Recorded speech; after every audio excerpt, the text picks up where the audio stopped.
Buenos días, esta es mi presentación de la primera unidad del área de pensamiento sistémico. Mi grupo está conformado por Daniel Steven Bolívar, Johan Reyes y mi persona Lady Vanessa Muñoz. A continuación se presentará el primer tema a tratar.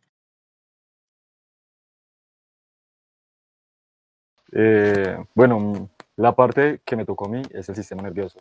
No vamos a ver el sistema nervioso como como en biología o anatomía, sino como este mismo se comporta en un sistema.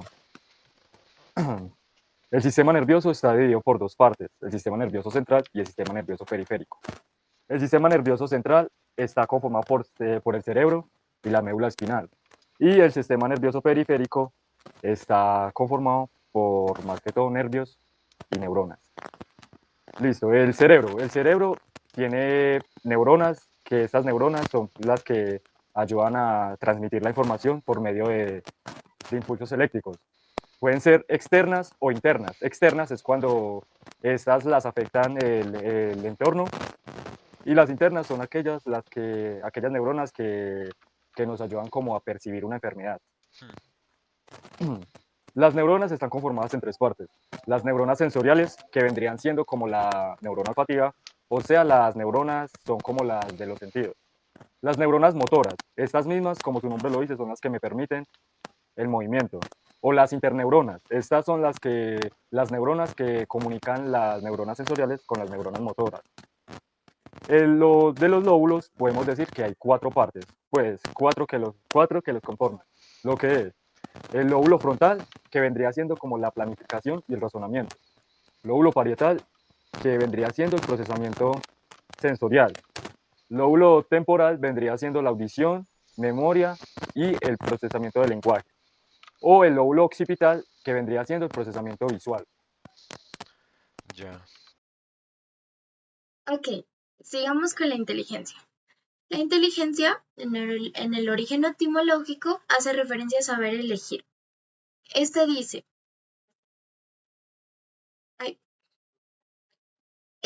que un individuo es inteligente cuando es capaz de escoger la mejor opción entre las posibilidades que se presentan para resolver un problema. Esto quiere decir que la inteligencia posibilita la selección de las alternativas más convenientes para la resolución de un problema. Y lo que se quiere decir con esto es que alguien, X o Y persona, se considera inteligente si es capaz de razonar y tomar la decisión correcta u óptima para su conveniencia. Ok, vamos por los tipos de inteligencias múltiples. Bueno, las inteligencias múltiples. Eh, Inteligencia lingüística. La inteligencia lingüística es aquella que se encarga de nuestra capacidad verbal. En esta se desenvuelven personas que se pueden desenvolver en discursos, debates, como sería el caso de los abogados y los políticos. La inteligencia lógica matemática. La inteligencia lógica matemática se desarrolla en el pensamiento abstracto. ¿Sí? Es la que se encarga de la organización, precisión, y se desenvuelve en personas que pueden resolver problemas complejos, como problemas matemáticos, problemas de la física, con fórmulas, todo eso. Ajá. La inteligencia visual espacial.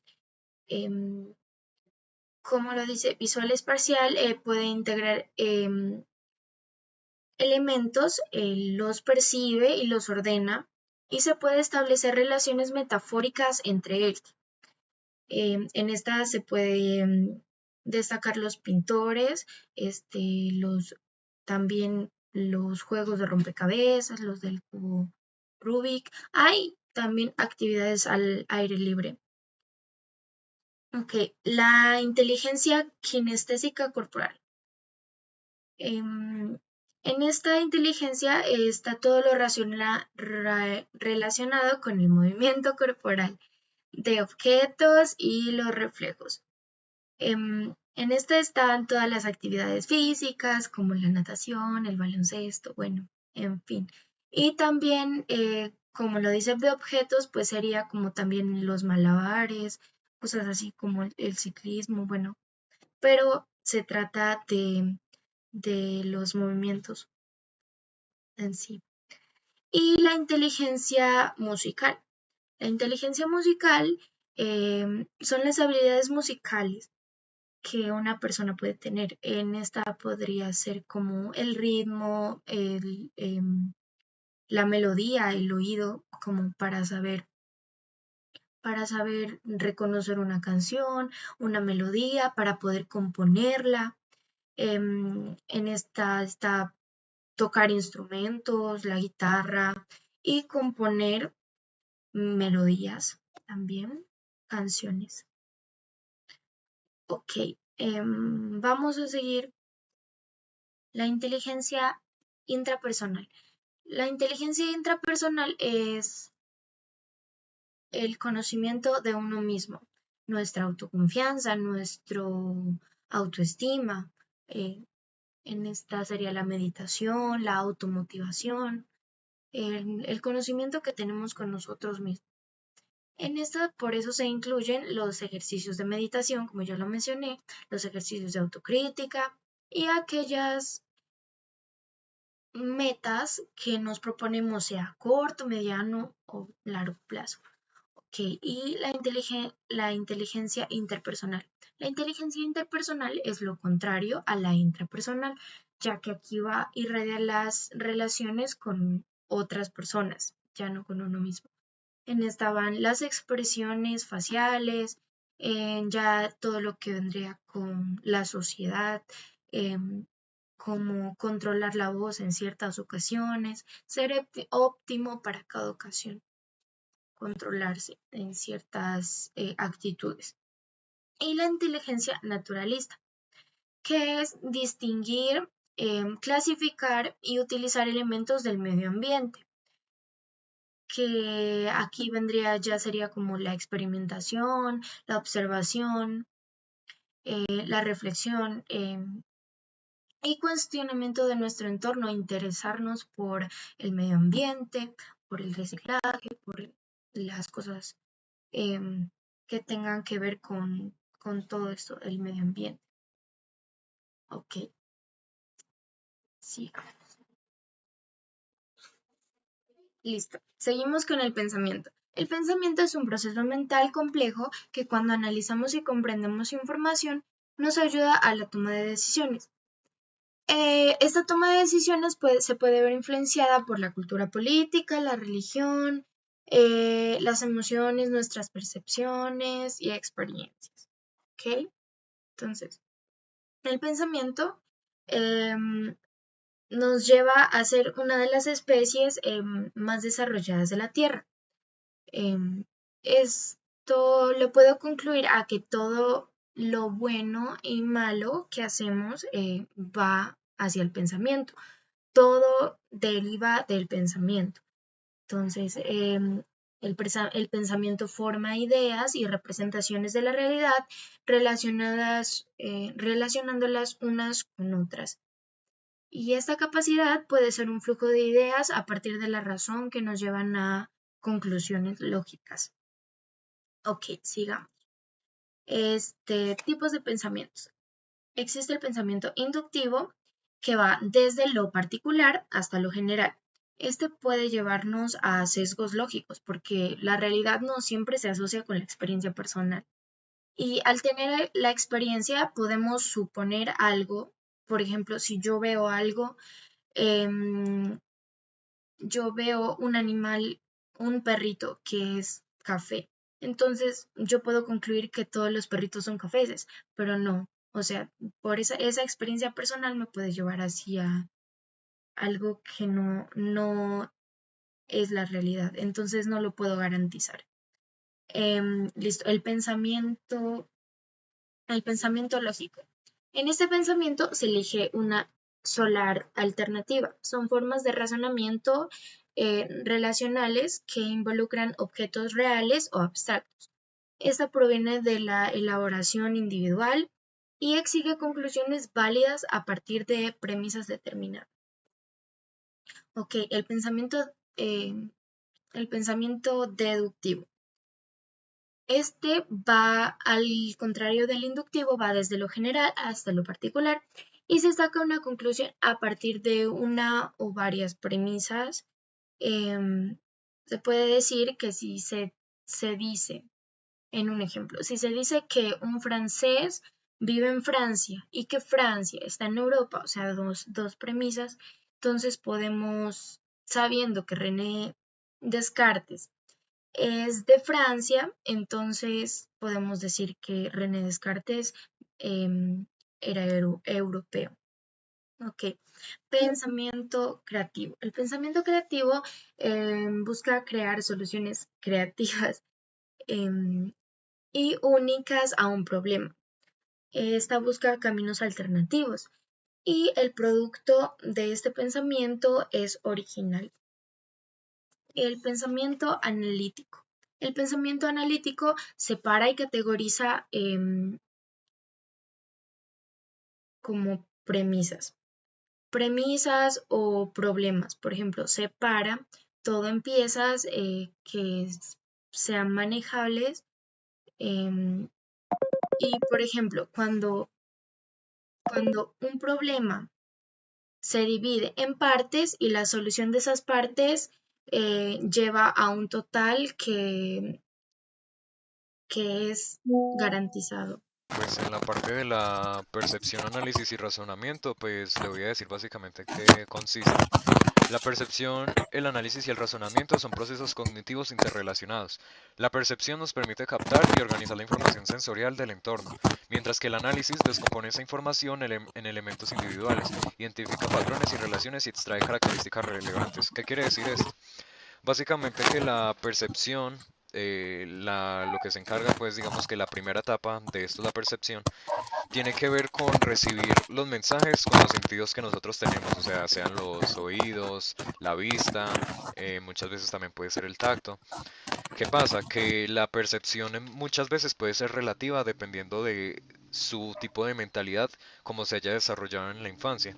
Por ejemplo, para mí una situación puede ser mucho más difícil que otra y usted me pueda decir que no, la otra situación, digamos un problema familiar es em, mucho más complicado que un tema que para mí no signifique pues algo muy, como muy grave, ¿cierto?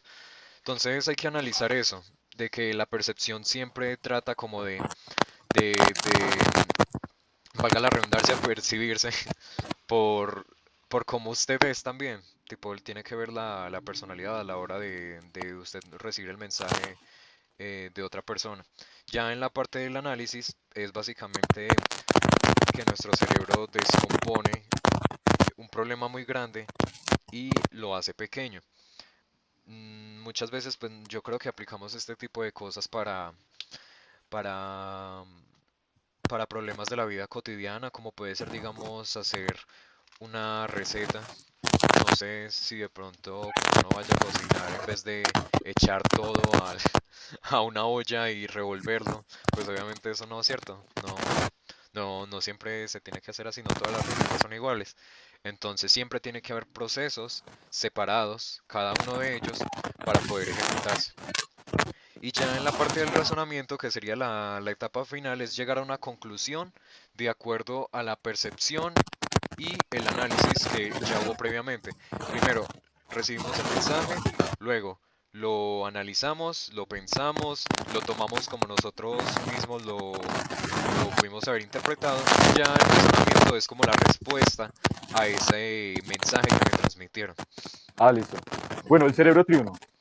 Concibe la perso... espere. Concibe la personal como un ser constituido por múltiples capacidades interconectadas y complementarias, lo que vendríamos diciendo. Que como este está interconectado y como este nos ayuda a cosas muy puntuales y complementarias, también al pensar y al sentir. ¿Qué se quiere decir con esa información? Lo que quiero decir es que En sí, el cerebro triuno coincide cómo, o sea, cómo trata de comprender cómo es como tan importante por sus subsistemas y por su relación entre sí para poder percibir y sentir el entorno.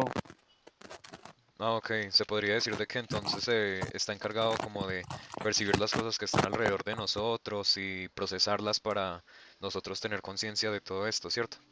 Respecto a las 11 leyes del pensamiento sistémico, más que leyes son principios con los cuales siempre tenemos que tener en cuenta a la hora de tomar, digamos, un proyecto o analizar alguna problemática. Por ejemplo, todas las leyes, absolutamente todas de ellas, básicamente nos están, digamos que advirtiendo, por así decirlo, las decisiones que nosotros vayamos a tomar. No sabemos si esa decisión vaya a perjudicar de manera muy grave a una problemática o un proyecto y nos lo pueda destruir. Como un ejemplo, pues así podríamos poner, digamos que una torre de Jenga, ¿cierto? La torre de Jenga se arma por las piezas y puede que tú retires una pieza y pues la estructura no se va a caer, pero se pone muy débil. O puede también pasar de que así nada más quites una pieza, era un pilar muy importante, entonces pues se cae la torre de una. Lo mismo pasa con las 11 leyes del pensamiento sistémico. Nosotros tenemos que tener en cuenta todos los movimientos que vayamos a tener para no perjudicar al proyecto de manera o puede que no muy negativa y pueda tener un retorno o desastrosamente tirar abajo todo lo que se ha construido.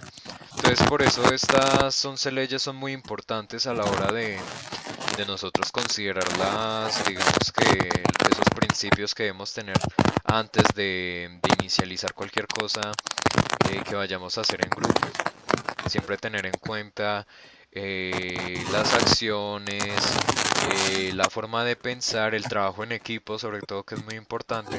No podemos estarnos tirando la culpa unos entre otros. De hecho, esa es una ley, es la última ley que dice que no busquemos culpables, sino comprendamos la responsabilidad compartida. De que siempre tenemos que basarnos, y yo creo que es de las más importantes, ¿no? A la hora de hacer un trabajo en equipo. Siempre tener la Sí. responsabilidad cada uno y no tirarse pues entre los integrantes del grupo la culpa de una problemática. Y en conclusiones, eh, podemos decir que pensamos de formas diferentes, ya sea analizando, creando, cuestionando. Por eso hay variedad de pensamiento, de percepciones, de inteligencias. Está cada parte del cerebro, las emociones, em, bueno, el análisis, el razonamiento. em, y cada persona tiene diferentes formas de ver la vida. Entonces, la manera en la que percibimos las cosas puede ser sensorial o basada en nuestras propias ideas.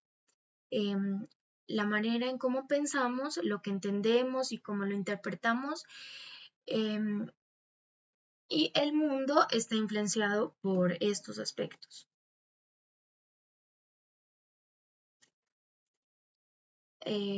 Ok, ya, muchas gracias.